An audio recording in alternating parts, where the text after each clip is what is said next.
Nights at Freddy's is one of the most popular houses at Halloween Horror Nights this year. But did you know that this is not the first time Freddy Fazbear has come to life? Welcome to Defunct Vegas, where we reminisce about all things long gone from the City of Sin. 19 years ago, Fright Dome promised big things to horror fans for its 14th anniversary. 6 new haunted houses and 4 new scare zones debuted with themes such as Krampus and Five Nights at Freddy's. Egan Productions teamed up with the game's creator, Scott Cawthon.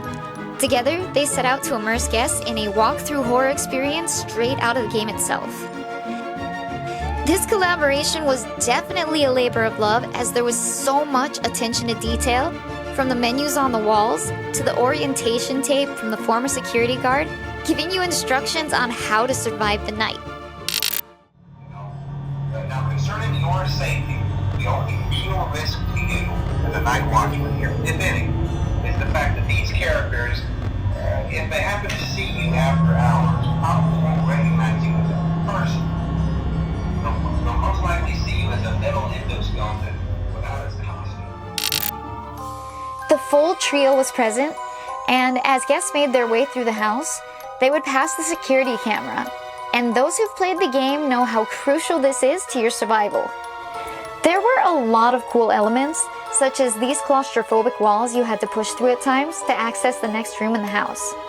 At the end of the attraction was a literal maze, formed of hanging checkered curtains that guests had to navigate through, after which they would be greeted by grayed-out actors portraying the crying children from the games, banging windows, and honking horns.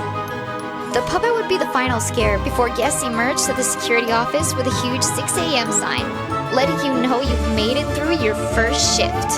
There isn't a ton of footage from this attraction, as it was from 2016. The footage I could find didn't really include any of the scares, but there were definitely scare actors roaming the house. Did you get a chance to visit Freddy in the Fright Dome? Don't forget to like and subscribe, and stay tuned for your next Defunct Vegas.